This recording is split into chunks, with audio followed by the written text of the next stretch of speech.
कवि श्री चैतन्य मोरे करिवे नदाया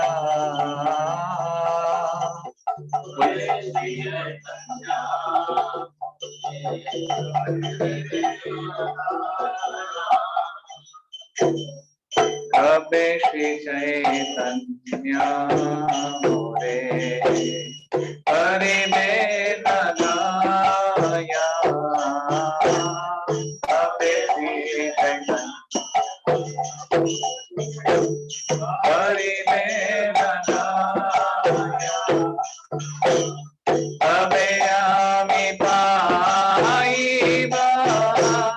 वैष्णव पद छाया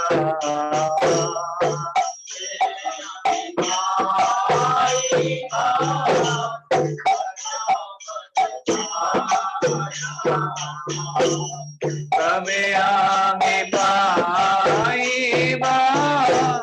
वैष्णव पद छाया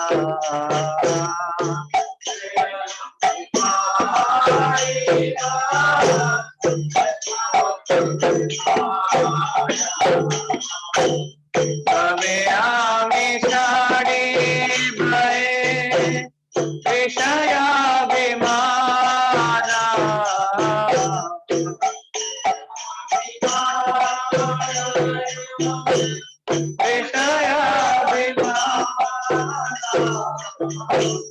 तबे आगे छाड़ी भय विषयाभिमाना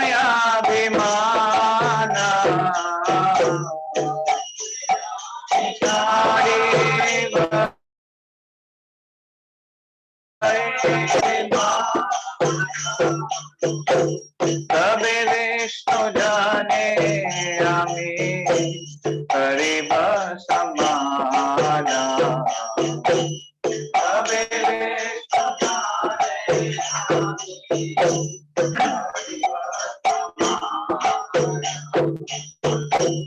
तबे विष्णु जाने आमी करीब समाना तबे विष्णु जाने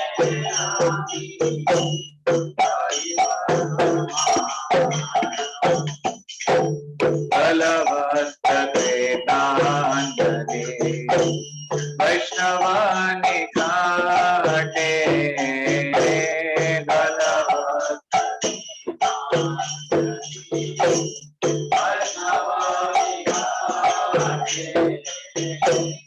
दंते प्रेण करे धड़ा निष्कपटे करे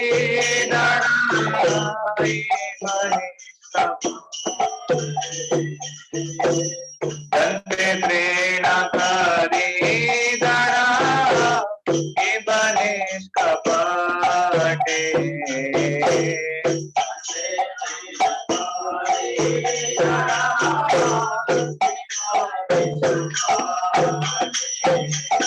कन्या कन्या जाना के पदो ग्रामा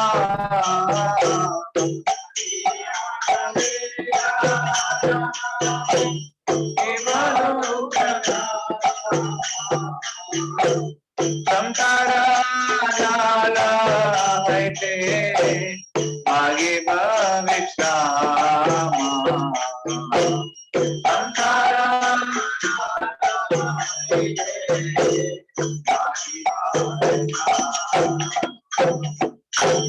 दुनिया हमारा दुख वैष्णव ठाकुर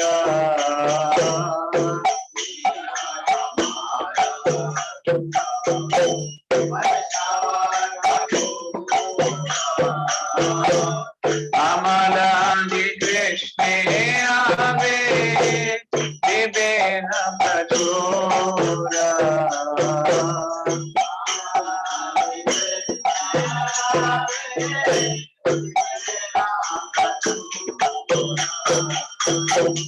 वैष्णवेरा वेदने कृष्ण दया माया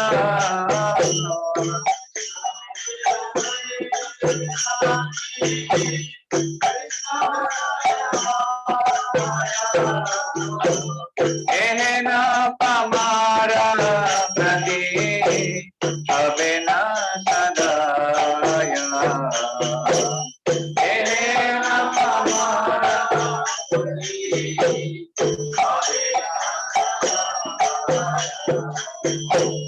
विनोदेर निवेदना वैष्णव चरणे विनोदेर निवेदना वैष्णव विनोदेर निवेदना वैष्णव चरणे विनोदेर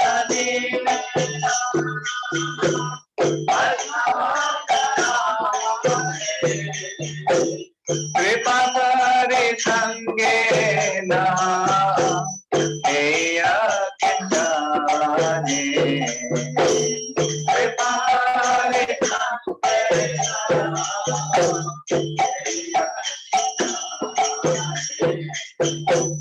कृपा करे संगे न हेया किंजाने कृपा करे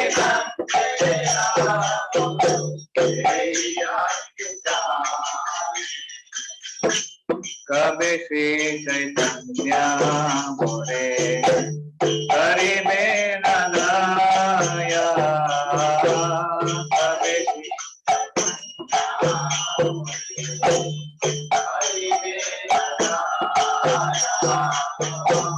कबे अमिताइबा वैष्णव पद छाया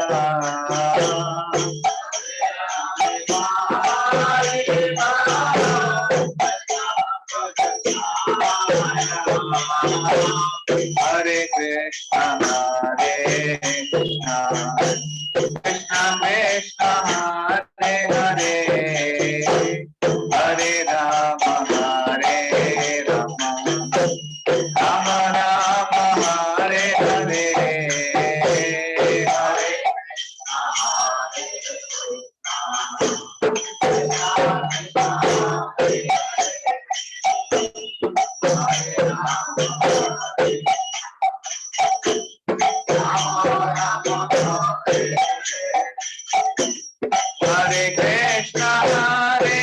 कृष्ण कृष्ण कृष्ण हरे हरे हरे राम राम राम हरे हरे हरे कृष्ण कृष्ण कृष्ण हरे हरे हरे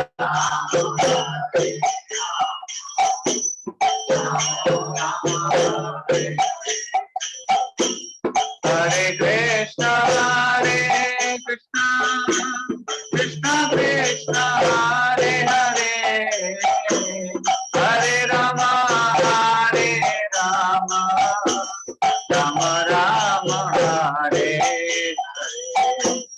हरे कृष्ण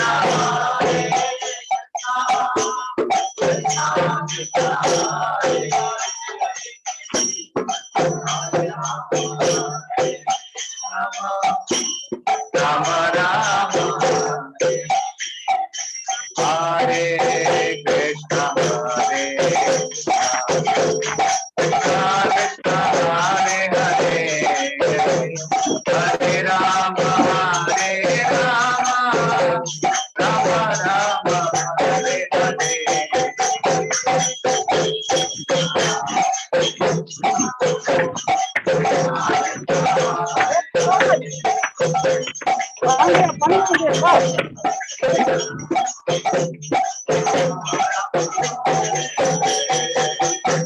हरे कृष्ण कृष्ण हरे हरे हरे राम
श्री भक्तिविनोद ठाकुर की।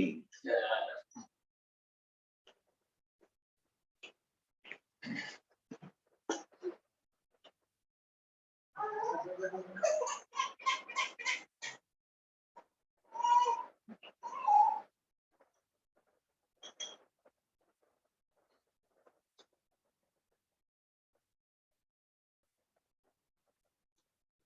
बहुत ही सुंदर गीत है श्री भक्तिनाथ ठाकुर द्वारा। कबे श्री चैतन्य मोरे करीब न दया। तो इसको एक कल्याण कल्पतरु ये ग्रंथ से लिया गया है। दैन्यमय प्रार्थना, एक दीन भाव में प्रार्थना की जाती है, उसके बारे में भक्तिनाथ ठाकुर बताते हैं। तो उसका अनुवाद इस प्रकार है, हिंदी में है।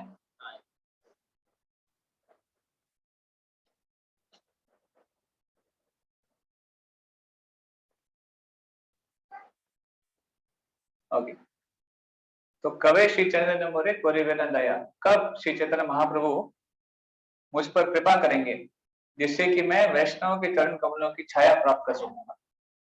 तो भक्तिनाथ ठाकुर कह रहे हैं कि वैष्णव की पद कमलों की छाया प्राप्त करनी है तो चैतन्य महाप्रभु की कृपा आवश्यक है।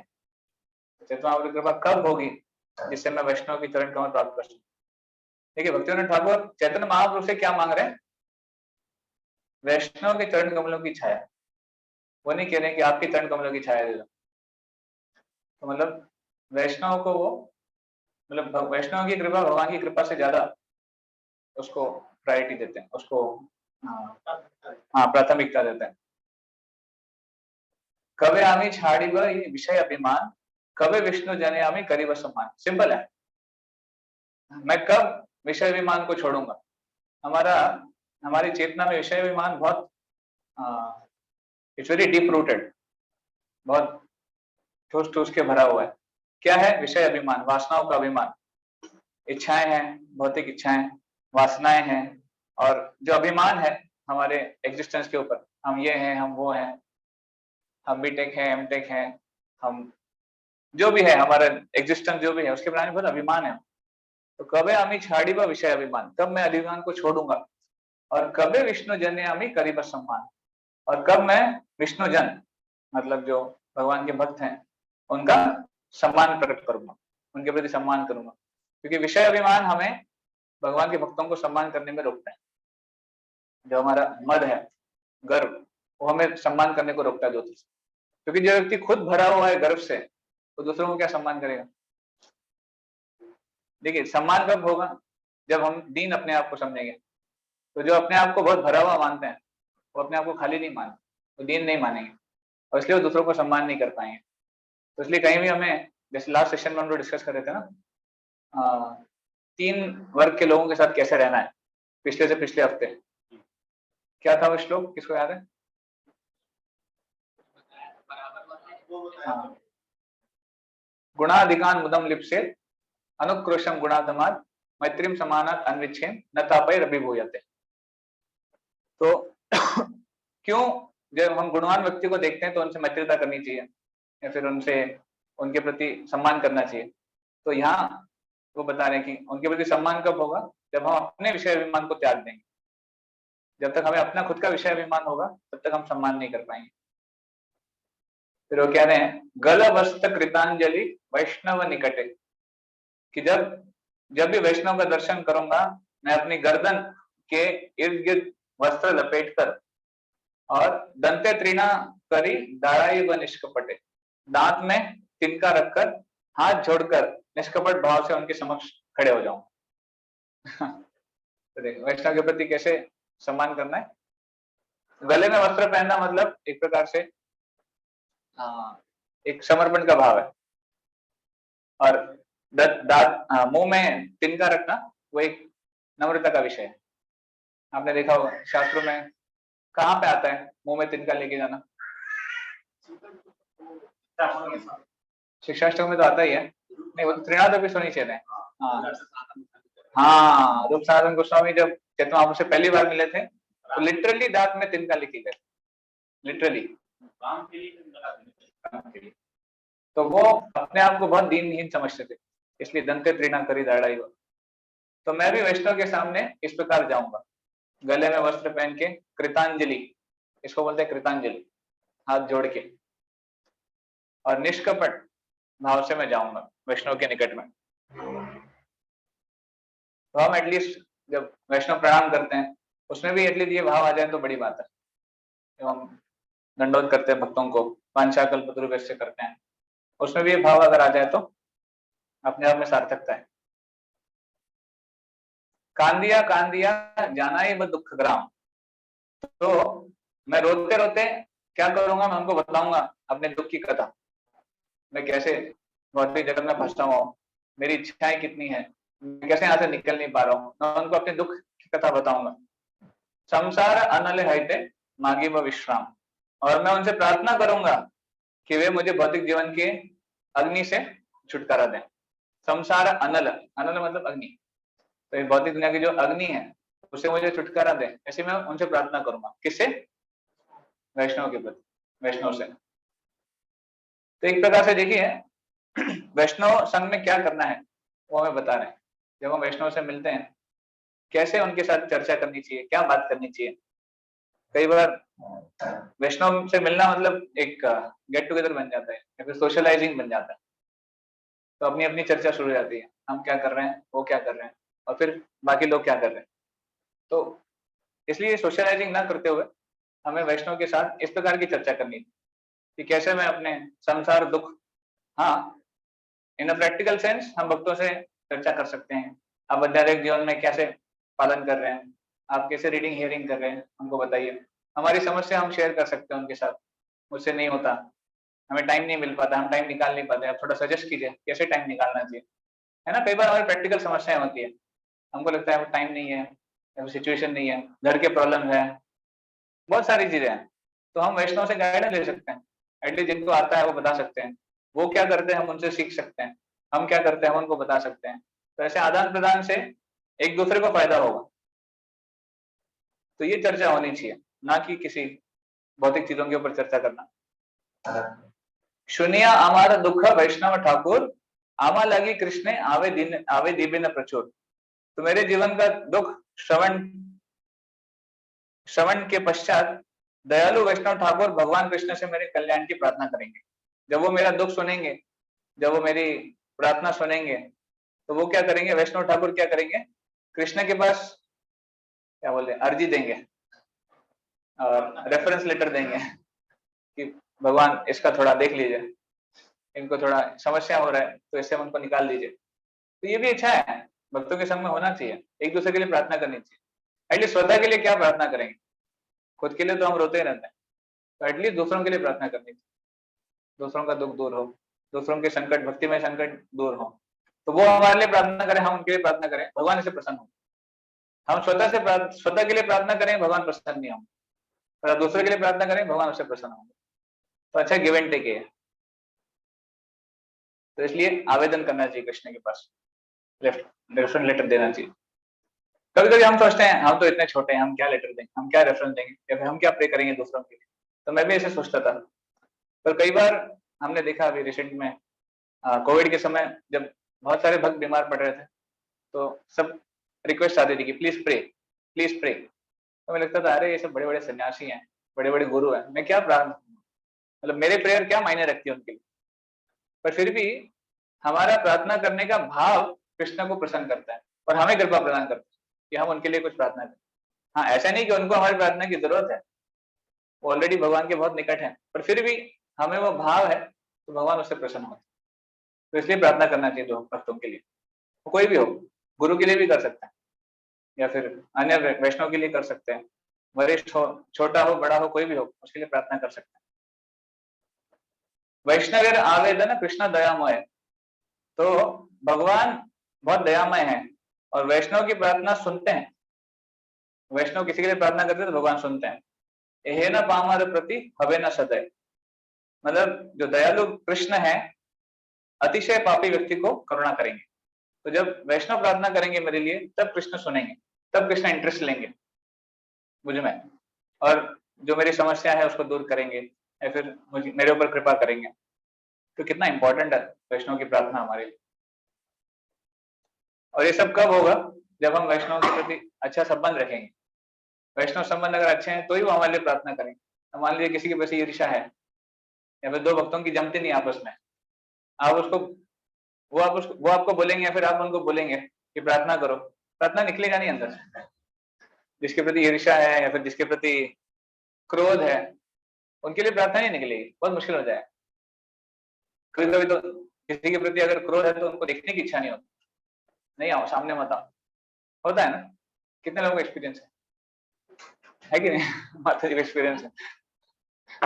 तो किसी के प्रति गुस्सा होता है या फिर ईर्ष्या होती है तो देखने की भी इच्छा नहीं करती, या फिर बहुत दूर रहने, ठीक है आप अपने रास्ते ठीक है, हम अपने रास्ते ठीक है।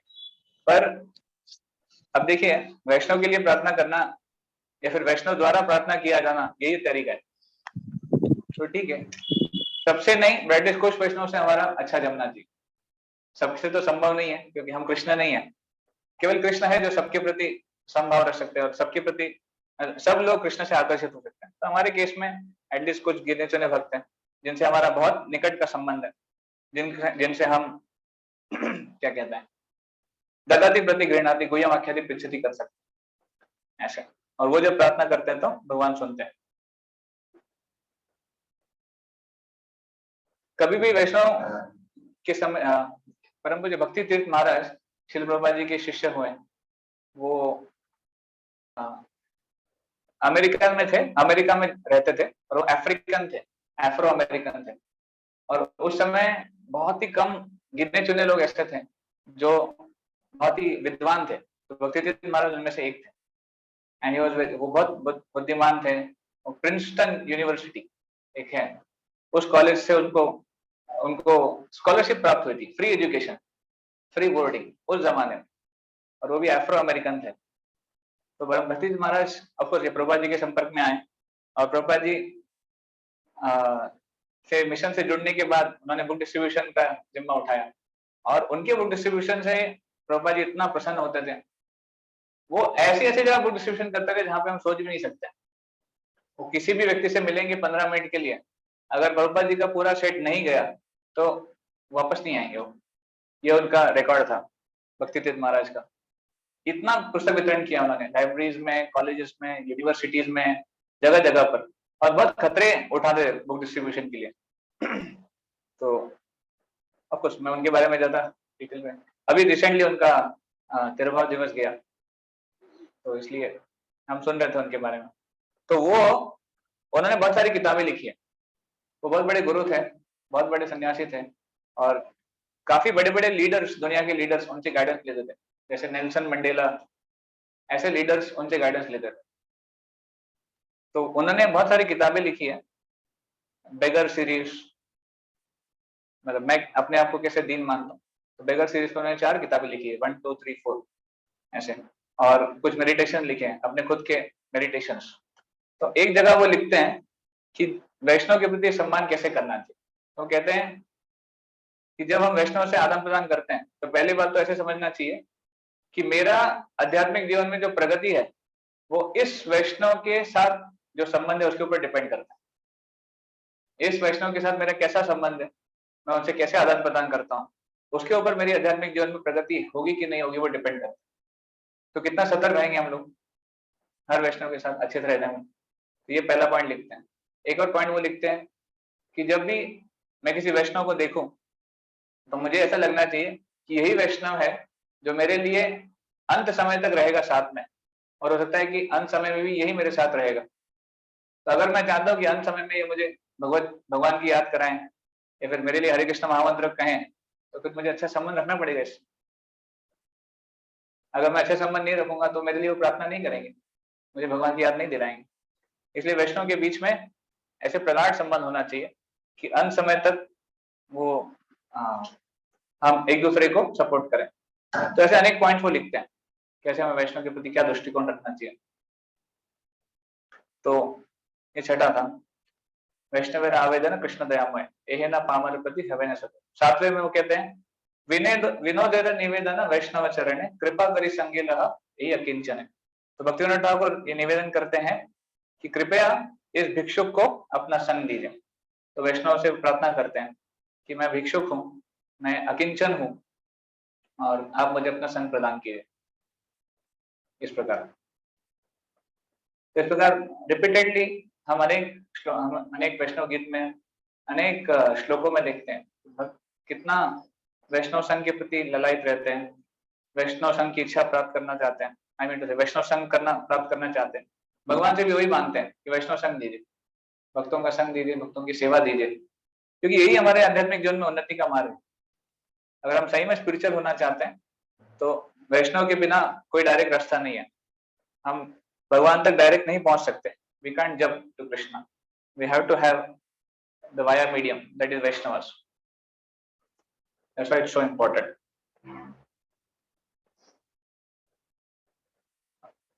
हरे कृष्णा। भक्तिनाथ ठाकुर की जय, श्री प्रभुपाद की जय।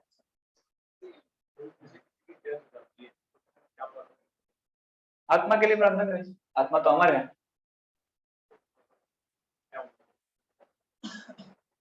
तो ये पूछ रहे हैं कि किसी की मृत्यु हो जाती तो क्या प्रार्थना करनी चाहिए।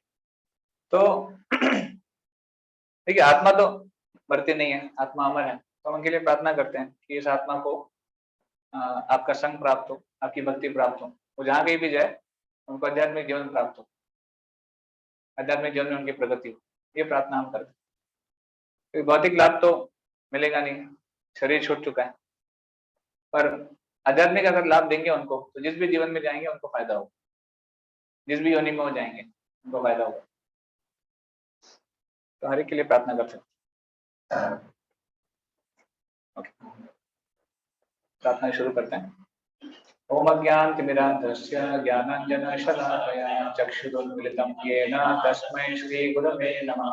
श्रीचैतन्यमनोभीष्टं स्थापितं येन भूतले स्वयं रूपा कदा मह्यं ददाति स्वपदान्तिकम्।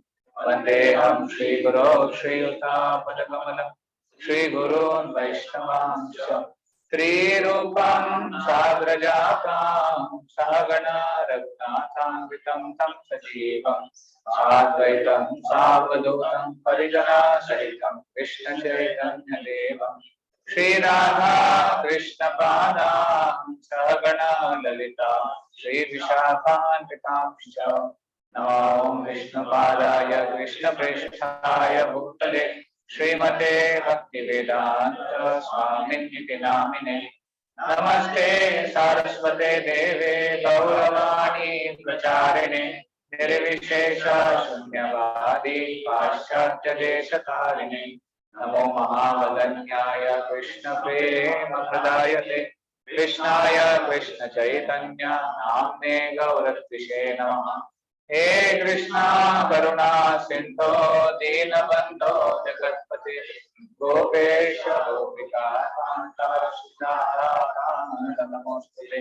तप्तकांचन गौरांगी श्री वृंदावनेश्वरी वृषभानुसुते देवी प्रणमामि हरिप्रिये। वाञ्छाकल्पतरुभ्यश्च कृपा सिन्धुभ्य एव च पतितानां पावनेभ्यो वैष्णवेभ्यो नमो नमः। जय श्री कृष्ण चैतन्य प्रभु नित्यानंद श्री अद्वैत गदाधर श्रीवासादि गौर भक्तवृंद। हरे कृष्णा कृष्णा कृष्णा हरे हरे हरे राम राम राम हरे हरे।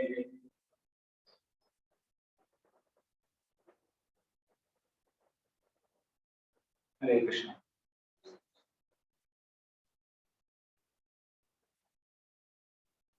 तो welcome all the devotees online also.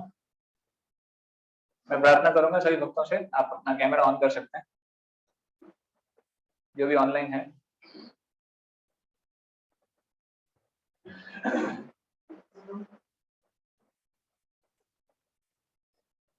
आप जहां कहीं भी है आप कैमरा ऑन कर दीजिए।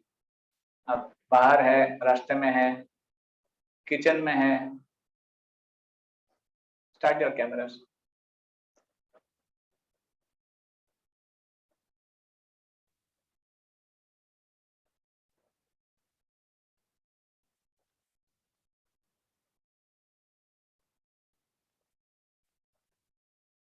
ओके, और कुछ डिवोटीज बाकी हैं?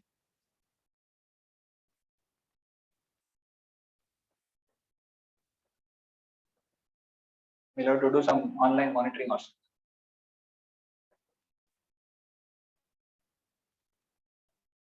आज हम कुछ डिस्कस करने वाले हैं हमारे इसके बारे में। सर्विसेज के बारे में। पहले हमारा जो टॉपिक था हम उसको कवर कर लेंगे, उसके बाद डिस्कस करेंगे। Okay, thank you. अभी बंद मत कीजिएगा, चालू रहने दीजिए।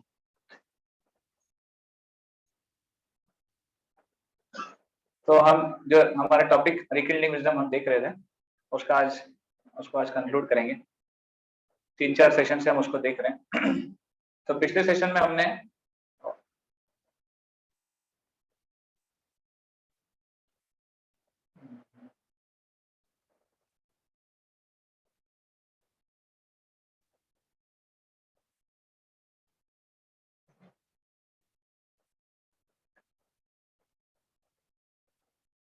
ये चीजें हमने पिछले सेशन में काफी डिटेल में चर्चा की थी। कैसे छोटे बड़े और इक्वल्स, छोटे बड़े और इक्वल के साथ कैसे रिलेशनशिप हमारा होना चाहिए।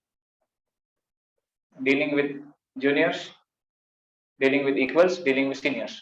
जूनियर्स के प्रति कैसा होना चाहिए हमारा संबंध, जूनियर्स के प्रति क्या होना चाहिए, जो लोग थे पिछले सेशन में। हाँ, उदारता।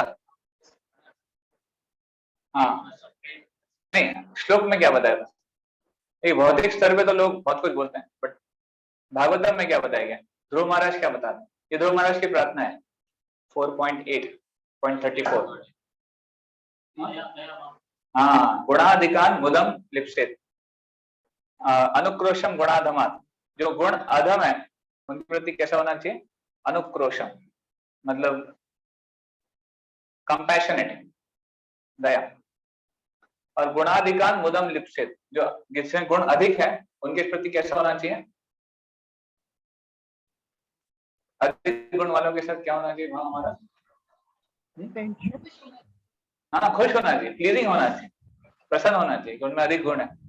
और मैत्री में समानात अन्विच्छेद, जो इक्वल्स है वो कैसे होने चाहिए? उनके उसमें मैत्री होनी चाहिए। तो हमने लास्ट में काफी डिटेल में चर्चा की थी कि हमें ईर्ष्या के कारण हम प्रसन्न नहीं हो पाते हैं अधिक गुण वालों के साथ। इवन इक्वल्स के साथ कभी कभी हम कंपटीशन करते हैं, क्योंकि इक्वल है ना। मैंने वो एग्जांपल दिया था, किसने 10 लाए, किसने 4 लाए। हाँ, अंजन ब्रो, आपका एक प्रश्न था ना लास्ट टाइम इसके ऊपर, आपने शायद, आप एक बार चैट में लिख दीजिएगा आपका प्रश्न। अंजन ब्रो ने एक प्रश्न पूछा था। हाँ, आई थिंक उन्होंने पूछा था कि इक्वल कौन है, जूनियर कौन है और सीनियर कौन है, कैसे समझना चाहिए। अच्छा प्रश्न है। तो आपके हिसाब से क्या है, कौन है इक्वल, कौन है जूनियर, कौन है सीनियर? उनकी क्वालिटी के हिसाब से। हाँ, कई दृष्टिकोण है। इक्वल जो बैचमेट है, साथ में डीवाई ज्वाइन किया था, फिर तो माता जी और आदर्श दोनों इक्वल हो गए। आदर्श भी सिर्फ साथ में ही आ रहे हैं ना, उसके दिन से आ रहे हैं। हाँ, वो तो है, वो एक है इक्वल बैच। और गुणों के आधार पे, ओके, योग्यता के आधार पे, हाँ, इंटेलिजेंस के आधार पे। छोटा किसको मानना चाहिए? छोटा कौन है? केवल एज में छोटा या फिर बाद में भक्ति में जोड़ा इसलिए छोटा? हाँ हाँ, स्वयं को छोटा मानना चाहिए, वो तो है। फिर जो छोटा कौन है अगेन? हाँ, अगेन वो भी गुणों के आधार, गुणवत्ता के आधार पे। एक बार गौरांग प्रभु को किसने पूछा था कि कैसे समझा जाए इक्वल कौन है और बड़ा कौन है? तो देखो प्रभु,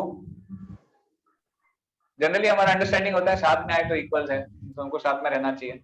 और जो सीनियर है, जो पहले से भक्ति कर रहे हैं वो सीनियर है, और जो मेरे बाद में आए वो जूनियर है। जनरली अंडरस्टैंडिंग होता है। और वो कहते हैं कि जब कोई आपको, मान लीजिए आपकी चर्चा हो रही है, मीटिंग हो रही है या फिर कुछ बातें हो रही है, और कोई आपको कहे कि ठीक है प्रभु जी, आपका कहना तो मैं मानता हूं, पर मेरा एक पॉइंट है। तो जैसे ही वो कहता है कि पर मेरा भी एक पॉइंट है, समझ जाना चाहिए कि वो हमारा इक्वल है। मतलब उसको अपना भी वो अधिकार है, वो अपना पॉइंट रखने का। जनरली जूनियर जो है आपको फॉलो करेंगे, यस प्रभु जी आप जो कहेंगे वो हम करेंगे, तो उसमें कोई इफ एंड बट नहीं करेंगे, वो जूनियर्स होता है। और सीनियर जो है आपको मार्गदर्शन करेंगे, इसके प्रति आप सम्मान रखते हैं, वो सीनियर्स हैं। और इक्वल्स कहाँ जाते हैं, जहाँ पर हमें भी लगता है कि ये भी पॉइंट सही है, तो इक्वल्स है। ऑफकोर्स वो एक मैनेजमेंट दृष्टिकोण से शेयर कर रहे थे कि कई बार ऐसे होता है कि भक्त लोग भक्ति में जुड़ते हैं पर बहुत जल्दी वो प्रगति करते हैं और बुद्धि भी होती है उनकी। जैसे हम भी दिख रहे हैं हमारे मंदिर में, हम यहाँ पे 2012 में आए, पर हमारे बाद जो भक्त आए, कुछ बहुत सारे भक्त हैं ऐसे जो कि बहुत अच्छे से अभी सेवाएं कर रहे हैं और काफी सारे मैनेजमेंट और काफी सारा विभाग वो हैंडल करते हैं। तो हमको भी एक समय तक लगता था अरे सब जूनियर हैं, बाद में आए, हम पहले आए, हमको पता है सिचुएशन क्या था। बट जब हम देखते हैं उनकी कौशलता और उनका उनका कार्य करने का ढंग बहुत अच्छा है और इफेक्टिव है, भगवान उनसे प्रसन्न है, तो फिर हमको समझ में आता है कि नहीं ये भी एक कैटेगरी में आते हैं, ऐसे नहीं कि वो छोटे हैं। तो इसलिए सेफ साइड हमेशा सबको सम्मान करना चाहिए। तो ये है, I think Anjan pro that will answer your question. तो इक्वल कौन है, जो हम जिसके साथ रह के हम साथ में काम कर सकते हैं। जूनियर कौन है, जो हमें फॉलो करते हैं। और सीनियर कौन है, जिसको हम फॉलो कर सकते हैं पूरी तरह बिना किसी हिचकिचाहट के, दैट्स अ सीनियर।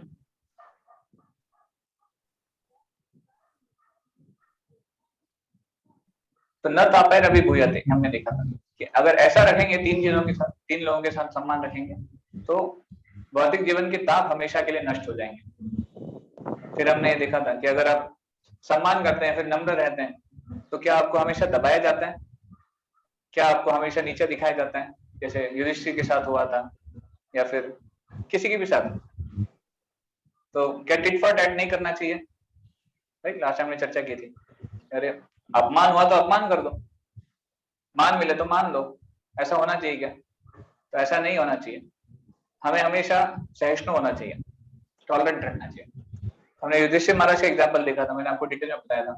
युधिष्ठिर महाराज के जीवन में, पांडवों के जीवन में कितने सारे ऐसे सिचुएशंस आए जहां पर उनको मान खोना पड़ा, उनका अपमान हुआ, उनके साथ गलत व्यवहार हुआ, फिर भी अंततः वो हमेशा भगवान के और धर्म के साथ में रहे।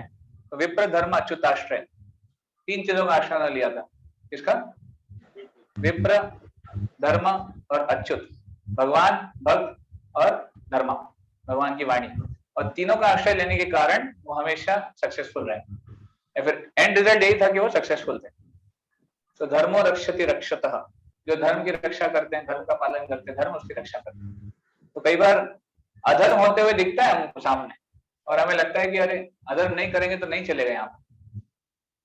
हम बोलते हैं भौतिक दुनिया प्रभु जी इतनी खराब है कि हमको भी गलत काम करना पड़ता है, हम ऐसे बोलते हैं। पर भगवान हमको टेस्ट करते हैं कि सही में आप धर्म के रास्ते पे चलना चाहते हो अधर्म। और अगर आप धर्म के रास्ते पे चलते हैं, भौतिक दुनिया भी है, कलयुग भी चल रहा है, फिर भी उसमें भगवान है और भगवान उसकी रक्षा करते हैं, धर्म की रक्षा करते हैं, धर्म पालन करने के वाले की भी रक्षा करते हैं। तो दैट शुड बी फॉलोड।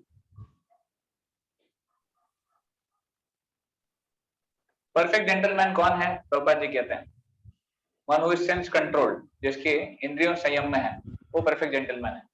ठीक, प्रभुपाद जी से एक ने पूछा था, रिपोर्टर ने, कैसे समझा जाए कि आपके इस्कॉन, आपकी जो सोसाइटी है उसके भक्त कैसे हैं, क्या है उनका परिभाषा क्या है? तो प्रभुपाद जी कहते थे my devotees are perfect gentleman. Perfect gentleman मतलब, फिर प्रभुपाद जी ने उसका विश्लेषण किया था कि जो ये 4 नियमों का पालन करते हैं, मांसाहार नहीं करते हैं, नशा नहीं करते हैं, जुआ नहीं खेलते हैं, पर स्त्री के साथ, पर पुरुष के साथ संबंध नहीं रखते हैं, जो 4 नियमों का पालन करते हैं और जो भगवान के नाम का जप करते हैं, वो परफेक्ट जेंटलमैन है, वो आइडियल व्यक्ति है और वो हमारे संघ के व्यक्ति हैं, ऐसे समझना चाहिए। तो परफेक्ट जेंटलमैन मतलब one who is sense controlled, one who is perfect in duty. तो जैसे परफेक्ट इन ड्यूटी मतलब जो सेवा दी जाए, जो काम दिया जाए, वो एकदम अच्छे से निभाते हैं, अपने सेवा में हमेशा तत्पर रहते हैं। जैसे हनुमान जी का उदाहरण आता है, हनुमान जी के जीवन को या फिर उनके गुणों को हम 3 चीजों से देख सकते हैं, 3 मेन गुण में देख सकते हैं, discipline, obedience and self control. उसको बोलते हैं डॉस फॉर्मूला, कंप्यूटर में होता है डॉस, तो discipline, D for discipline, discipline मतलब अनुशासन, हमेशा डिसिप्लिन में रहना। तो डिसिप्लिन लाइफस्टाइल, ना कम ना ज्यादा, ना बहुत ना ज्यादा ऊपर नीचे। तो टाइम पे सोना, टाइम पे उठना, टाइम पे खाना, एक क्या कहते हैं, हाँ, कितना खाना उसमें भी डिसिप्लिन, कितना रिक्रिएशन, क्या बोलते हैं रिक्रिएशन मीन्स, हाँ आमोद प्रमोद, उसके बारे में भी डिसिप्लिन। तो nothing in excess, nothing in short.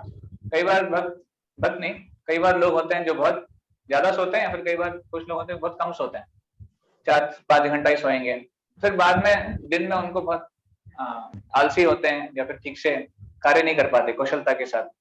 तो डिसिप्लिन लाइफ नहीं है। Discipline life means things done in a very perfect way, और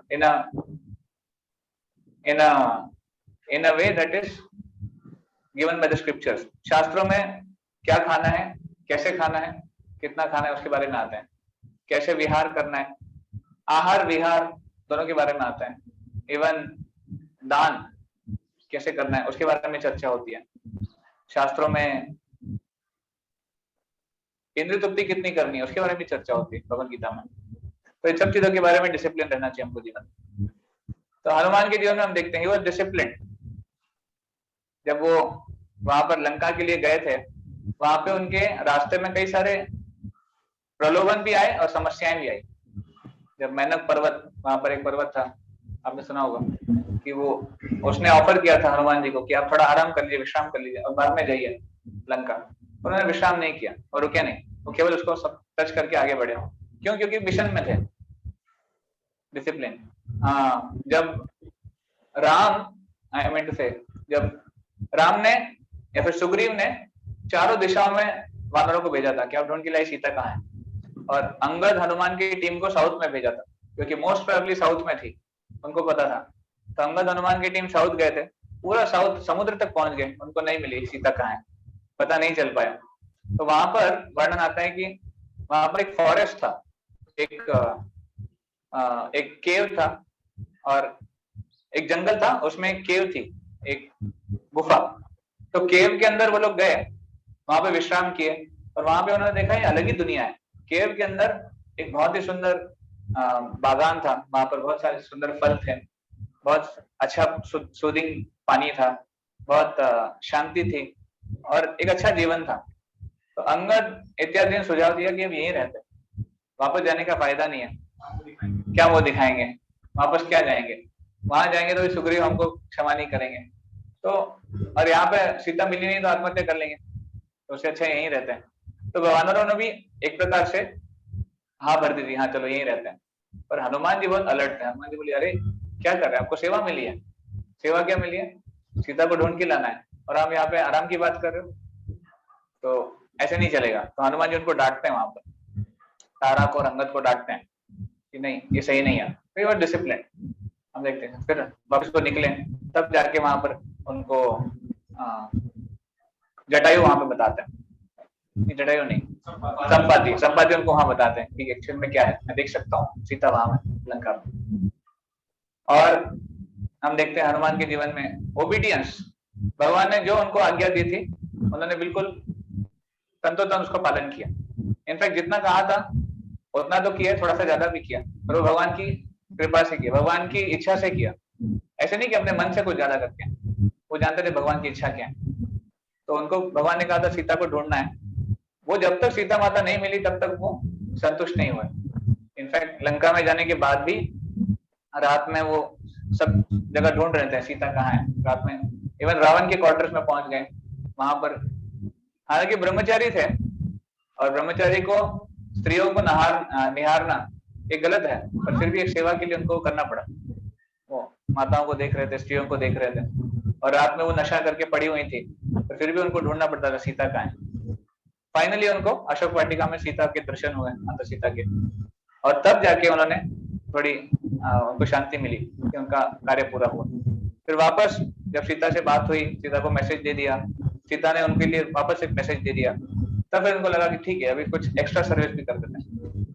और फिर रावण उन्होंने वो वन तोड़ दिया।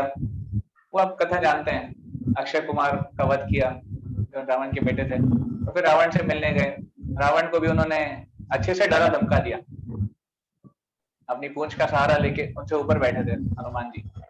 और फिर वो फेमस स्टोरी है कैसे उन्हें लंका को जला दिया। तो एक प्रकार से एक्स्ट्रा सर्विस करके वो आए। तो obedience, he was very obedient to what service was given, he never got distracted, कभी डिस्ट्रैक्टेड नहीं हुआ। हमें भी अपने जीवन में सेवा को प्राथमिकता देनी चाहिए, उसका अच्छे से पालन करना चाहिए। और सेल्फ कंट्रोल, आत्म संयम होना चाहिए। ये कभी आत्मसंयम न होने के कारण हम चीजों को ढिलाई से लेते हैं या फिर चीजों को इफेक्टिवली नहीं कर पाते, कि आत्मसंयम नहीं है। कभी बोला है अरे प्रसादम सर्विंग आपको करना है, पर प्रसादम में फीस्ट है, तो आत्मसंयम न होने के कारण हो सकता है वो पहले अपना प्लेट बना ले, पहले अपना पेट पूजा हो जाए, बाद में हम प्रसादम डिस्ट्रीब्यूशन भी करेंगे। तो ठीक है, उसमें कोई गलत नहीं है, अपना प्लेट बना लिया चलता है, बट फिर भी एक सेल्फ कंट्रोल का जीवन होना चाहिए। हनुमान जी के जीवन में सेल्फ कंट्रोल बहुत कई सारे इंसिडेंट्स में झलक के आता है। ना कभी वो आराम किए, ना कभी उन्होंने किसी एक्स्ट्रा सेंस ग्रेटिफिकेशन को स्वीकार किया, कोई एक्स्ट्रा जब इंद्रिय तृप्ति है उसको स्वीकार किया, ऐसे कभी नहीं हुआ।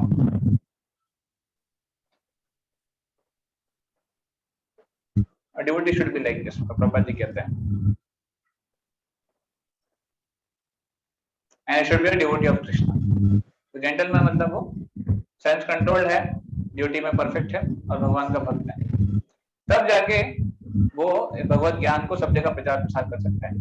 ये जो ज्ञान है, जो हमने देखा था, राज विद्या राज गुह्यम पवित्रमिदम उत्तमम, ये ज्ञान सारे ज्ञानों का राजा है। और वो ज्ञान क्या है? विशेष करके भगवान के बारे में ज्ञान। भगवान बताते गीता में, जन्म कर्म च मे दिव्यम एवं यो व्यक्ति तत्वतः त्यक्त्वा देहं पुनर्जन्म नैति मामेति सो अर्जुन। तो भगवान को जानना, भगवान के तत्व को जानना, भगवान के जन्म और कर्म को जानना, ये असली मुक्ति की निशानी है। त्यक्त्वा देहं पुनर्जन्म नैति, जो व्यक्ति भगवान को जानता है, भगवान को समझता है और जन्म कर्म को जानता है, उसको वापस जन्म नहीं लेना पड़ता है। तो ये असली ज्ञान है। बाकी जो भौतिक ज्ञान हम जीवन में प्राप्त करते हैं, वो केवल एक सहायक ज्ञान है, वो जीवन के लिए उपयोगी है, पर वो ज्ञान हमें आध्यात्मिक लाभ नहीं दे सकते, वो ज्ञान हमें मुक्ति प्रदान नहीं कर सकते। तो मुक्ति क्या प्रदान कर सकते हैं? भगवान के बारे में जानना, भगवान को प्रेम करना, भगवान की सेवा करना। तो ये ज्ञान हमें प्राप्त करना है और लोगों तक भी हमें शेयर करना है।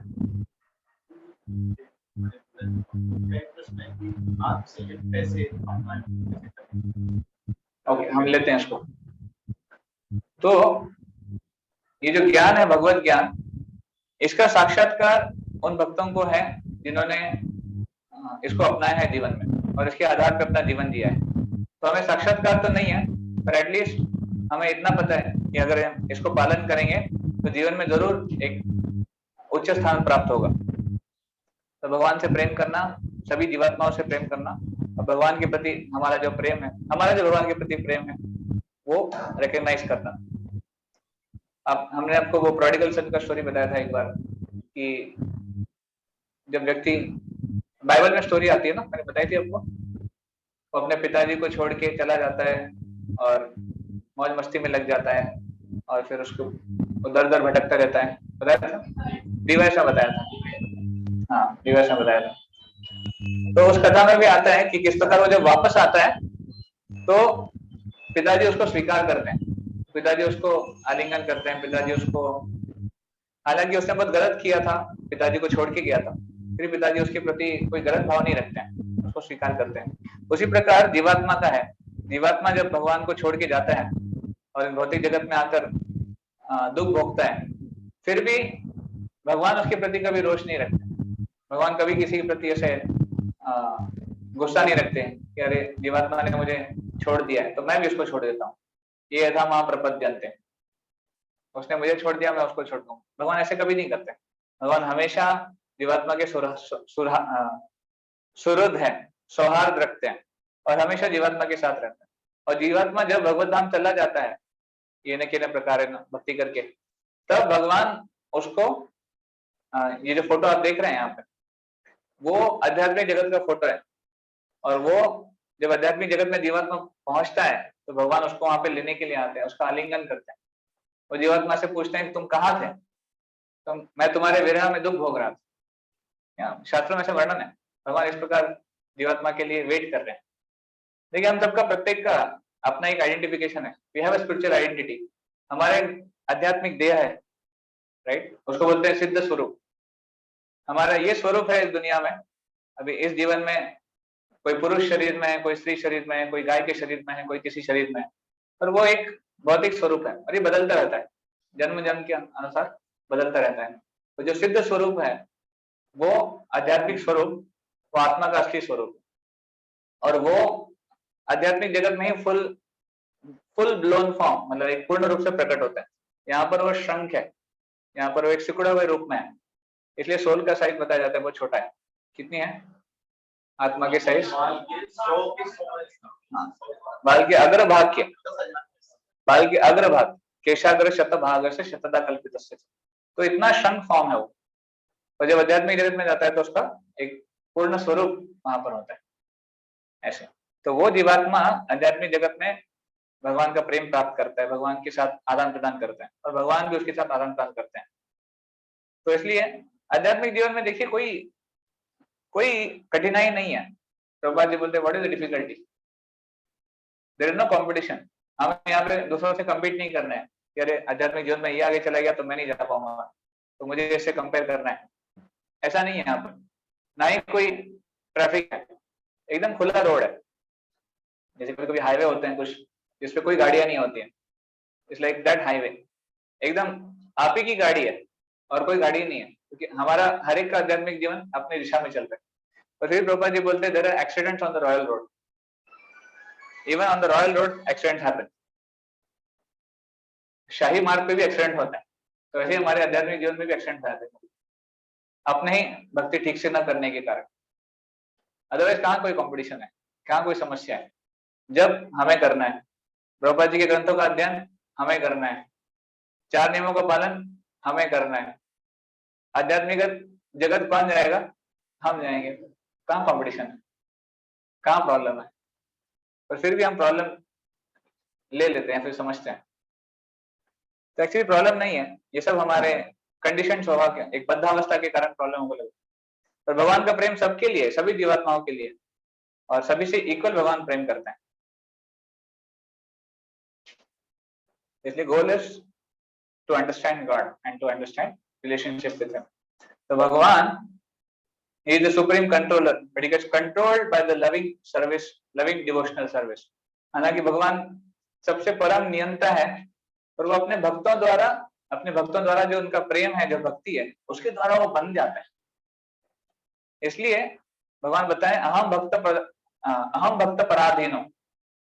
भगवान अमरीश महाराज को बताते हैं वहां पर कि मैं अपने भक्त से पराधीन हो जाता हूँ, मैं हार जाता हूँ उसके लिए। वृंदावन में भगवान ग्वाल वालों से हार जाते थे, भगवान गोपियों के सामने हार जाते थे।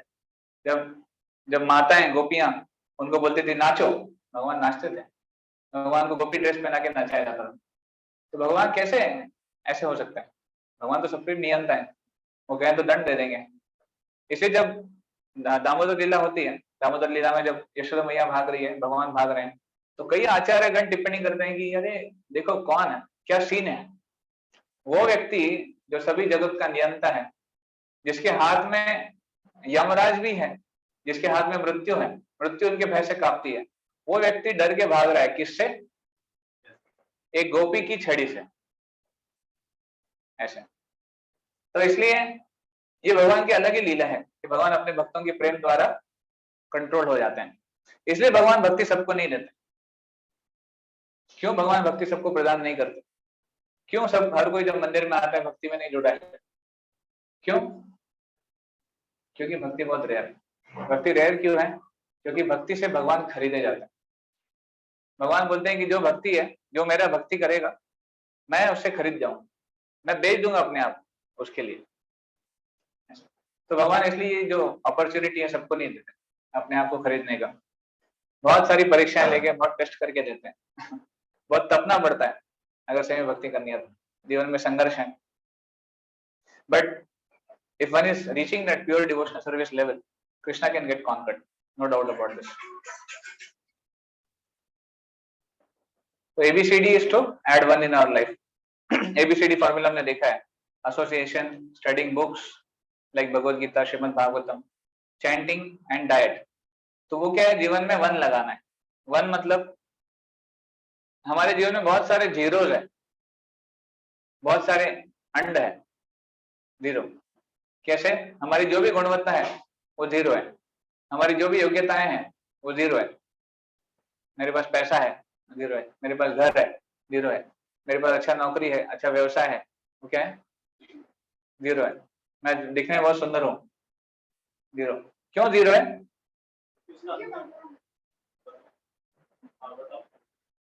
क्यों जीरो है? भगवान नहीं है उसमें। तो भगवान नहीं, इसलिए क्या होगा? वो नष्ट हो जाएगा। इस जीवन काल में सब कुछ नष्ट हो जाएगा। जो भी हमको लगता है गुणवत्ता है वो सब नष्ट हो जाएगी। पर जब हम वन ऐड करते हैं, भगवान को ऐड करते हैं जीवन में, तो जीरो के पहले वन लगा दो, क्या बन जाता है? जीरो के पहले वन लगा दो, 10। अब वन के आगे जितने जीरो लगाओ वो संख्या बढ़ती जाती है, और वन हटा दो, केवल जीरो रखो तो संख्या जीरो। तो कितना अच्छा मैथमेटिक्स है कि नहीं? तो इसलिए हमको क्या करना है, केवल वो वन लगाना है। और वो जीवन का संघर्ष ही है पूरा, वो वन लगाने में पूरा संघर्ष है। एक भक्त बता रहे थे, प्रभुपाद जी ने बोल दिया चैंट एंड बी हैप्पी, पर चैंट एंड बी हैप्पी उसमें बहुत बड़ा संघर्ष है। चैंट करना और सुखी रहना इतना आसान नहीं है, बट यस, अगर हम कर सकें तो हमारे जीवन की सार्थकता है, चैंट एंड बी हैप्पी। तो भगवान को जानना है, भगवान को अपने जीवन में केंद्र बिंदु बनाना है। पर हम नो गॉड नो पीस, एनो, नो गॉड एनो, नो पीस। भगवान को जानेंगे तो शांति क्या है वो जानेंगे, भगवान नहीं है जीवन में तो शांति भी नहीं है जीवन में। No God no peace. Krishna बोलिया जी भोग वांछा करे, पाशे माया धरे झपटिया धरे। ये प्रेम वर्ग से श्लोक बताया जाता है। प्रभुपाद जी श्लोक को बहुत बार कोट करते हैं। आप अगर प्रभुपाद जी के लेक्चर सुनेंगे, कृष्ण भूलिया जी भोग वांछा करे। क्यों जीवात्मा इस दुनिया में आया है? Why he has come from the spiritual world to material world? क्या जरूरत थी उसको? लोग प्रश्न पूछते हैं ना, हम अगर आध्यात्मिक जगत के हैं तो भौतिक जगत में क्यों आए? क्यों आए? भोग करने के लिए, अधिपति जमाने के लिए। ओके, हाँ। तो एक श्लोक में बताया कृष्ण बोलिया थी भोग वांछा करे। भोग करना चाहता था, पर कैसे? कृष्ण को भूल के, कृष्ण को भूल के भोग करना चाहता था, इसलिए भौतिक जगत में आया। And the attempt continues here also. हमारा प्रयास यहाँ भी जारी है। कृष्ण को भूलकर हम भोग करना चाहते हैं। हमारे भोग में कृष्ण सेंटर में नहीं है हमेशा। अभी हम आपको प्रैक्टिस कर रहे हैं, पर इसके पहले नहीं थे। तो इसलिए बाशेते माया दारे झपटिया धरे। जैसे माया देवी देखती हैं कि ये कृष्ण को भूल के भोग करना चाहते हैं, आ जाओ, ये मेरा कस्टमर है, भौतिक जगत में आ जाओ। और फिर माया देवी उसको लेफ्ट राइट सेंटर झपटिया धरे, उसको पकड़ पकड़ के मार। ऑफकोर्स माया देवी का त्रिशूल जो है वो क्या है? हाँ, आदि भौतिक, आदि दैविक, आदि आत्मिक क्लेश। तो ये क्लेश जो है माया देवी जानबूझ के दिमाग में बैठा करो, भोग करने की इच्छा है, यस, ये भोग करो। तो इसलिए इसका सॉल्यूशन क्या है? इसके विपरीत कृष्ण बोलिया जीव है, कि कृष्ण को भूल गए हैं, इसलिए भौतिक जगत में फंसे हुए हैं। तो क्या करना चाहिए हमको? कृष्ण को स्मरण करना चाहिए, कृष्ण को याद करना चाहिए, कृष्ण को जीवन के केंद्र बिंदु में रखना चाहिए। तब भोग भी एक्सेप्टेड है। कृष्ण को सेंटर में करा हुआ भोग भी एक्सेप्टेड है, क्योंकि उसमें एक इंद्रिय संयम है, पर वो शुद्धिकरण लाता है। तो संयम के साथ किया हुआ भोग वो एक्सेप्टेड है, पर संयम रहित जो भोग है वो एक्सेप्टेड नहीं है। इसलिए हमें जीवन में भगवान को केंद्र बिंदु बनाना है, भगवान को लेके आना है, तब जाके हम जीवन में सुखी रह पाएंगे और माया के प्रभाव से बच जाएंगे। भगवान कहते हैं दैवी ऐसा गुणमयी मम माया दुरत्यया। मेरी माया बहुत शक्तिशाली है और दुरत्यया है, बहुत कठिन है क्रॉस करना, आसान नहीं है। हम ट्राई करके देखो, इतना आसान नहीं है। आध्यात्मिक जगत में, आध्यात्मिक जीवन से जुड़ने के बाद भी बहुत मुश्किल जाता है। नाम जब हो नहीं पाता है हमारा ठीक से, हम नियमों का पालन कर नहीं पाते हैं, कई बार तो डाउट्स आ जाते हैं या फिर कुछ समस्याएं आ जाती है। प्रभुपाद जी के ग्रंथों का अध्ययन नहीं हो पाता है हमसे। बहुत माया शक्तिशाली है। टाइम टू टाइम टेस्टिंग होता रहता है हमारा, हर दिन नया टेस्ट है, हर घंटे नया टेस्ट आता है कि नहीं? तो ममो माया दुरत्या, पर उसके बाद भगवान प्रॉमिस भी करते हैं, फिर सॉल्यूशन भी देते हैं। मामेव ये प्रपद्यन्ते माया मेताम तरन्ति ते। अगर मेरी शरण ग्रहण करोगे तो माया के प्रभाव से निकल पाओगे, otherwise there is no solution. भगवान की शरण ग्रहण करे बिना कोई दूसरा मार्ग नहीं है ऐसे। तो इसलिए अगर माया के प्रभाव से बचना है तो कृष्ण को लाना ही पड़ेगा, अपने बल पे नहीं होगा। देखिए छोटा बच्चा होता है ना, वो अगर रोड पे अकेला चल रहा है तो उसको डर लगेगा, कोई भी आ सकता है, कुछ भी कर सकता है। अकेले रोड पे भेज दोगे तो डर लगता है ना। अगर पिताजी साथ में है तो क्या डर है, कुत्ता आ जाएगा पिताजी देख लेंगे, कोई कुछ गाड़ी आ जाएगी पिताजी देख लेंगे। उसको पिताजी पे विश्वास है, उसको अपने अपने एबिलिटी पे, अपने गुणवत्ता पे विश्वास नहीं है। उसको विश्वास किस पे? पिताजी पे। बस पिताजी का हाथ पकड़े हुए ऐसे, he is there, my father is there. Similarly हम अपने जीवन में, हम अपने बल पे तो भगवान से, माया से क्या लड़ाई करेंगे? हम क्या माया को अपने जीवन में निकाल देंगे? हम कुछ नहीं कर सकते, हम माया के दास हैं। पर जब भगवान को ग्रहण करेंगे तो भगवान माया को देख लेंगे,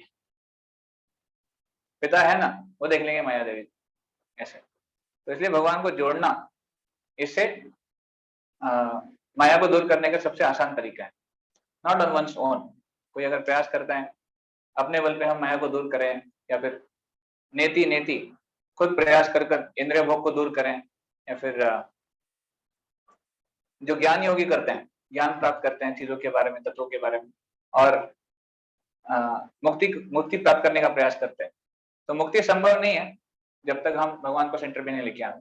तो इसलिए भक्ति जरूरी है मुक्ति से ज्यादा। ओके, तो ये ज्ञान हमें प्राप्त करना है कि कैसे भगवान को जीवन में लाना है। That is called the rekindling wisdom.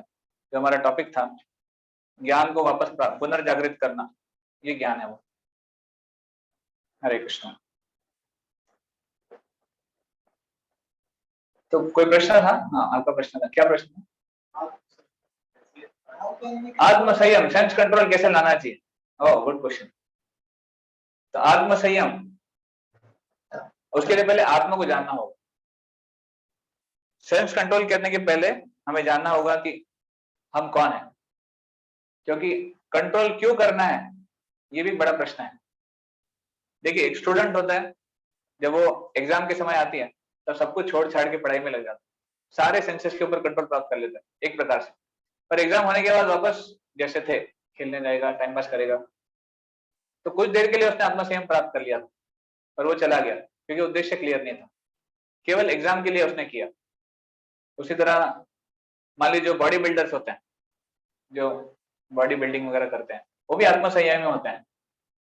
आपने देखा है उनका खाना बहुत रिस्ट्रिक्टेड होता है, कुछ भी नहीं खाते।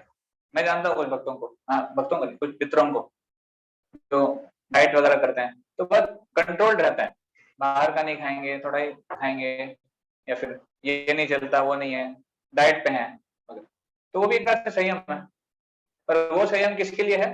बॉडी बनाने के लिए। और वो भी कुछ समय तक चलता है, बाद में चला जाता है। या फिर मान लीजिए और चल गए, जो स्पोर्ट्स स्टार्स होते हैं, जो खेल कूद में आगे होते हैं, वो भी संयम रखते हैं। वो 100 मीटर रेस दौड़ने के लिए सालों प्रैक्टिस करते हैं, और सुबह से शाम तक प्रैक्टिस करते हैं 100 मीटर रिले रेस या 400 मीटर रेस। और कितना संयम रखना पड़ता है उनको जीवन में। गुरु उनके इंस्ट्रक्टर होते हैं, गुरु होते हैं उनके, वो इंस्ट्रक्टर उनको बोलता है सुबह इतने बजे उठो, जॉगिंग करो, बॉडी फिट रखो, ये खाओ, ये मत खाओ। वो भी आत्म संयम रखते हैं। तो उनका उद्देश्य क्या है? वो रेस दौड़ना। तो आत्म संयम के अलग अलग उद्देश्य हैं, पर टॉप मोस्ट आत्म संयम क्या है कि हमें भगवान की सेवा हेतु, भगवान के अंश होने हेतु, हम अगर इंद्रियों को संयम नहीं करेंगे, आत्म संयम नहीं करेंगे, तो हम दुख भोगेंगे। इस भौतिक जीवन में इंद्रियां दुख का कारण है, इंद्रिय भोग, इनफैक्ट इंद्रिय भोग दुख का कारण है। तो इंद्रिय भोग को त्यागना ये आत्म संयम है। अब इंद्रिय भोग को कैसे त्यागेंगे? तो जब हम समझ जाएंगे कि हम भगवान के अंश हैं और इंद्रियों को भोग करने से संतुष्ट नहीं किया जा सकता है, इंद्रियों को भगवान की सेवा में लगाने से संतुष्ट होता है, तो हम आत्मसंयम इफेक्टिवली कर सकते हैं जीवन में। इंद्रियों का एक नाम है ऋषिक और भगवान का नाम है ऋषिकेश, जो इंद्रियों के स्वामी है, मास्टर ऑफ द सेंसेस। तो the senses have to be engage in the service of the master. एक अंश को पूर्ण की सेवा करनी चाहिए, तभी जाके वो अंश संतुष्ट होता है। एक नौकर जब मालिक की सेवा करते हैं तो उसको संतुष्टि मिलती है, तो उसको उसकी सैलरी मिलती है, उसको अपना जो भी उद्देश्य प्राप्त होता है। तो हम भगवान के अंश हैं, और जब तक हम अपने सेंसेस को, इंद्रियों को भगवान की सेवा में नहीं लगाएंगे, तब तक हमारे सेंसेस सेटिस्फाई नहीं होंगे। हम देख सकते हैं कि आत्मसंयम के बिना जीवन बहुत पैथेटिक हो जाता है। जिसके जीवन में आत्मसंयम नहीं है, उसका जीवन इज गुड फॉर नथिंग। कभी भी सोना, कभी भी उठना, कुछ भी खाना, कहीं भी खाना, वो एक तमोगुणी जीवन है, तमोगुणी जीवन के लक्षण है। और जो व्यक्ति आत्मसंयमी होते हैं वो आध्यात्मिक जीवन के लिए ज्यादा अग्रसर होते हैं। मोड ऑफ गुडनेस, सत्वगुण में वो आ पाता है। तो सत्वगुणी जीवन मतलब एक कंट्रोल्ड लाइफस्टाइल, रेगुलेटेड लाइफस्टाइल, आत्मसंयम। तो आत्मसंयम करने के लिए हमें पहले तो ज्ञान होना चाहिए, हम कौन है, भगवान कौन है, और जीवन का उद्देश्य क्या है। और दूसरा चीज, एक प्रैक्टिस होनी चाहिए। तो रेगुलर जब प्रैक्टिस करेंगे, भगवान के नामों का जप करेंगे, ग्रंथों का अध्ययन करेंगे और भक्ति की विधियों का पालन करेंगे, तो आत्मसंयम हो पाएगा। अन्यथा केवल थियोरेटिकल लेवल पे आत्मसंयम नहीं हो पाएगा। बहुत सारे लोग हैं, बहुत सारे गुरुज हैं जो सेंस कंट्रोल सिखाते हैं, आत्मसंयम सिखाते हैं।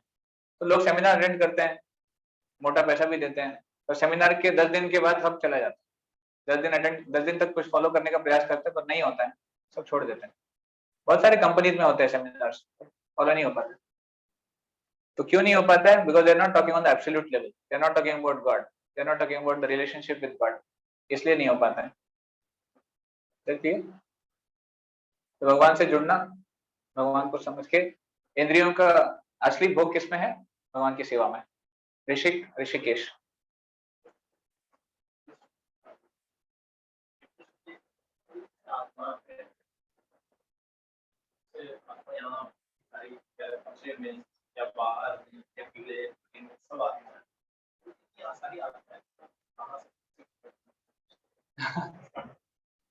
ओके, तो इनका प्रश्न है, इतनी सारी आत्माएं हैं, कहां से प्रकट हुई? ओके, तो जीवात्माएं अनगिनत है, जीवात्माओं का कोई काउंट नहीं है। तो अनगिनत जीवात्माएं आध्यात्मिक जगत में भी है और भौतिक जगत में भी है। तो मतलब क्वेश्चन क्या है फिर हमारा?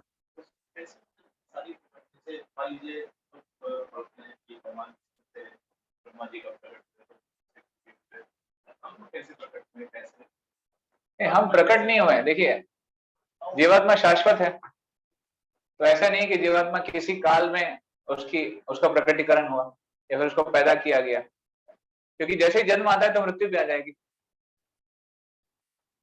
तो इसलिए हाँ, शाश्वत रूप से था वो। आध्यात्मिक जगत शाश्वत है और शाश्वत रूप से जीवात्मा वहां वास करते हैं। ऐसा कोई समय नहीं है कि उसको क्रिएशन में लाया गया। वही हम श्लोक बोलते हैं ना, श्लोक कौन सा है? It never came into being, it does not come into being. अजो नित्य शाश्वतो यम पुराणो न हन्यते हन्यमाने शरीर। आत्मा का स्वभाव क्या है? वो अजय है, वो हमेशा हमेशा के लिए है। उसका कभी ऐसा नहीं है कि वो अभी आया है या फिर अभी लाया गया है, ऐसा नहीं होता। हमेशा के लिए आध्यात्मिक जगत में है। ये प्रश्न जो है वो क्यों आता है? क्योंकि हमको शाश्वतता का अनुभव नहीं है। हम नहीं समझ पाते अपने छोटे दिमाग से कि शाश्वतता क्या हो सकती है। हमें एक्सपीरियंस ये है ना, मरते लोग का एक्सपीरियंस है, जन्म होना, मृत्यु होना, ये हमको एक्सपीरियंस है। शाश्वतता क्या होती है हम नहीं समझ सकते। तो शाश्वतता इस दुनिया के बाहर है, आध्यात्मिक जगत में है। तो आत्माएं हैं जिन्होंने एक प्रकार से भोग करने के कारण इस दुनिया में आए हैं, और यहाँ पर अनगिनत आत्माएं हैं, कोई डाउट नहीं उसमें। इस रूम में कितनी सारी आत्माएं हैं? कितनी आत्माएं इस रूम में? हाँ। मनुष्य जीवन में है, बट बाकी योनियों में बहुत सारी आत्माएं हैं। अनगिनत आत्माएं इस रूम में भी है, अनगिनत आत्माएं ब्रह्मांड में है।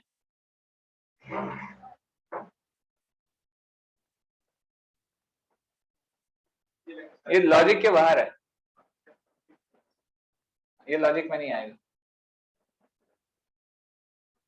लोग बोलते हैं पॉपुलेशन एक्सप्लोजन हो रहा है, पॉपुलेशन बढ़ रहा है।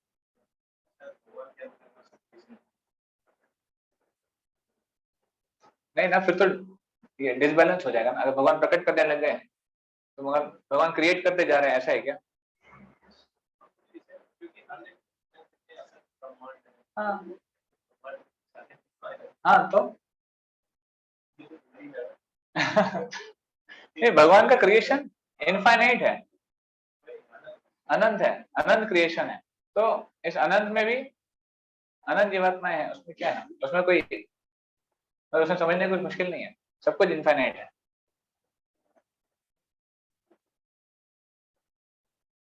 थोड़ा सा उसको लॉजिक से परे समझना पड़ेगा, वो समझ में नहीं आएगा। और समझ में नहीं आएगा, यही हमको समझना है कि मैं अपनी बुद्धि समझ नहीं सकता। Try to understand it, we can not understand.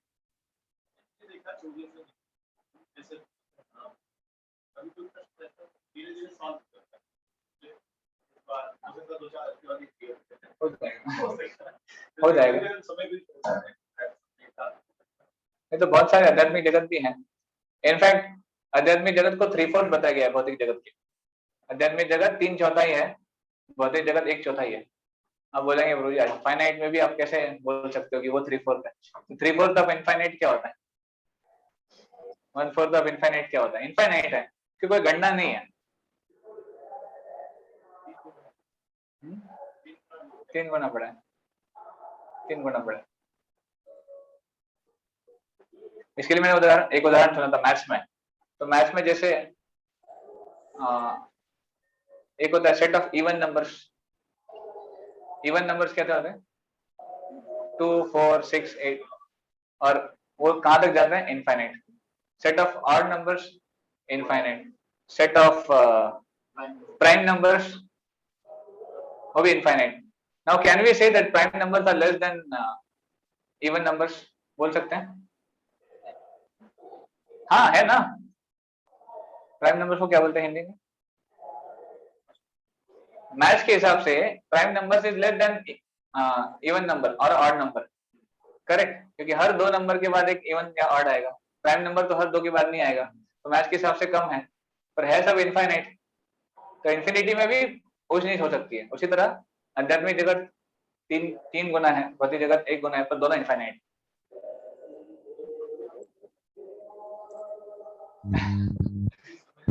ये बड़ा जटिल है।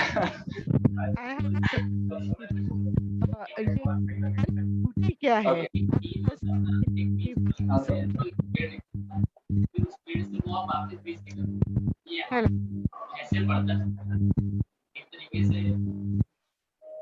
नहीं, आत्मा शाश्वत है, आत्मा को पैदा नहीं कर सकते आप।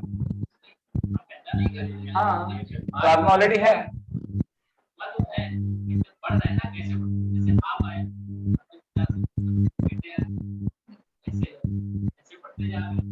तो आत्माएं हैं ऑलरेडी, एनवायरमेंट में आत्माएं हैं। और भी प्रश्न?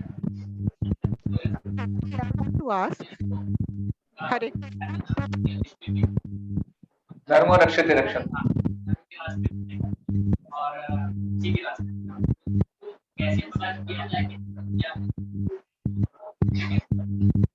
ऋषि महाराज के केस में तो धर्मराज थे, तो धर्म के पुत्र हैं धर्मराज के, तो उनको तो जन्मजात सभी धार्मिक सिद्धांतों का ज्ञान था, और साथ में उन्होंने गुरुओं से श्रवण किया था, तो वो जानते थे धर्म क्या है।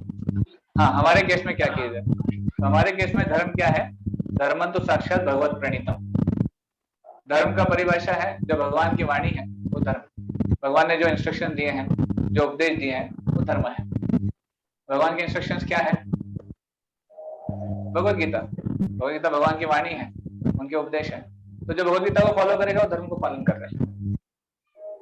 जो श्रीमद् भागवत का पालन करेगा वो एक प्रकार से धर्म का पालन कर रहे हैं, क्योंकि इसमें भगवान ने अपने भक्तों के माध्यम से सिखाया कि धर्म का पालन कैसे किया जाता है।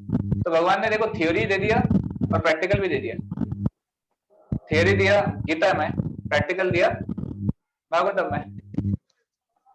भागवतम में क्या कैरेक्टर्स है ना, धर्म का पालन करते हैं, और गीता में थ्योरी है कैसे करना है। तो कोई डाउट नहीं रखा। जिसको लगता है भाई थियरी समझ में नहीं आ रही है, प्रैक्टिकल करो, प्रैक्टिकल पढ़ के देखो कैसे करना है, तो वो धर्म है। हमारे केस में अभी ग्रंथ पढ़कर भी अगर नहीं समझ में आता है तो एटलीस्ट हम हमारे जो वरिष्ठ भक्त हैं उनसे हमको सलाह लेनी चाहिए, गाइडेंस लेना चाहिए। इसलिए गुरु हर स्टेज पे जरूरी है, गुरु की आवश्यकता हर स्टेज पे है। कोई अगर प्रगत भक्त भी हो गया उसको भी गुरु चाहिए जीवन गाइड करने के लिए, क्योंकि उसकी समस्याएं उस लेवल की होती है, हमारी समस्याएं इस लेवल की है। किसी भी लेवल पर क्यों ना हो गुरु चाहिए। हमारे जीवन में धर्म क्या है अधर्म क्या है वो गुरु बताएंगे, तो हमको उनके विश्वास होना चाहिए। तद्विधि प्रणिपाते न परिप्रश्नेन सेवया उपदेक्षति ते ज्ञानम ज्ञानेन तत्वदर्शिना, क्योंकि उनको ज्ञान है और वो तत्वदर्शी है, वो आपको ज्ञान प्रदान कर सकते हैं। अगर हम उनको समर्पण करेंगे, उनकी सेवा करेंगे, उनसे प्रश्न पूछेंगे, तो फॉलो करेंगे, तो हमको धर्म के पालन उनके माध्यम से करना है। ठीक है।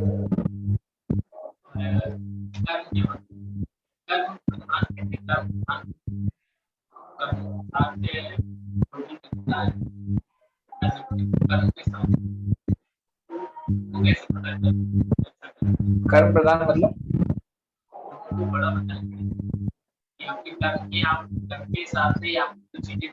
नहीं, कर्म प्रदान नहीं है, वो तो बाहर वालों का फिलोसॉफी है कि सब कुछ कर्म प्रदान है। हमारी फिलोसॉफी है दैव प्रदान। कर्म प्रदान मतलब कर्म करो तो अच्छा मिलेगा, कर्म नहीं करो तो नहीं मिलेगा, ये कर्म का फिलोसॉफी है। बट हम जानते हैं कि केवल कर्मों के आधार पर चीजें नहीं होती। 5 फैक्टर है, भगवद गीता में आपने पढ़ा होगा, आप लोगों ने अभी आएगा शायद 13 to 18 में आएगा। 5 फैक्टर के ऊपर डिपेंड करता है कि क्या रिजल्ट आने वाला है। तो उसमें कर्म है, उसमें जीव है, उसमें परमात्मा है, उसमें समय है, प्रकृति है। तो 5 चीजों में से केवल 20% हमारे हाथ में है कर्म, 80% हमारे हाथ में नहीं है। तो एक प्रकार से कर्म प्रधान नहीं है। ये कर्मवादियों का तत्व है कि सब कुछ कर्म प्रधान है। That's wrong.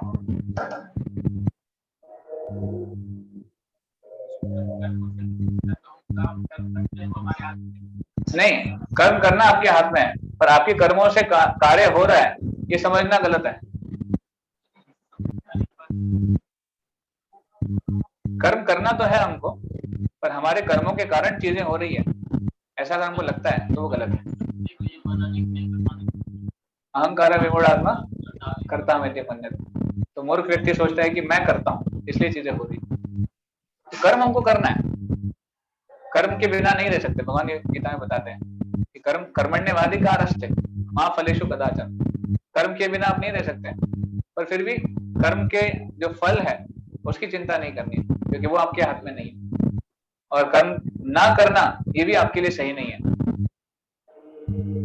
अर्जुन भी निष्काम मतलब अर्जुन भी एक प्रकार से अकर्म करना चाहते थे। अर्जुन भी कर्म छोड़ना चाहते, तो भगवान ने उनको प्रेरित किया कि नहीं आप कर्म कीजिए, पर भक्ति में कीजिए, भगवान के लिए कर्म कीजिए। भगवान ने प्रेरित किया।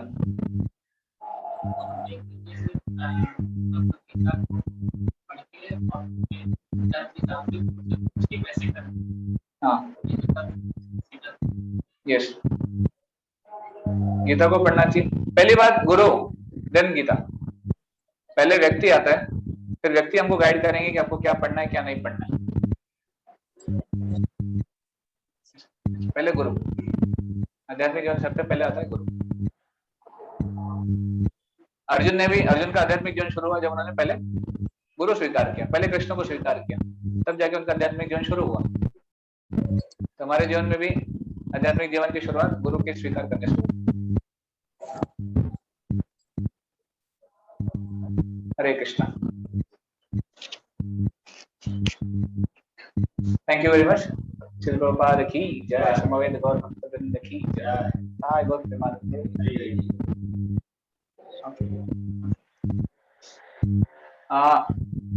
सीनियर बैच के लिए बोलो, स्टॉप द रिकॉर्डिंग।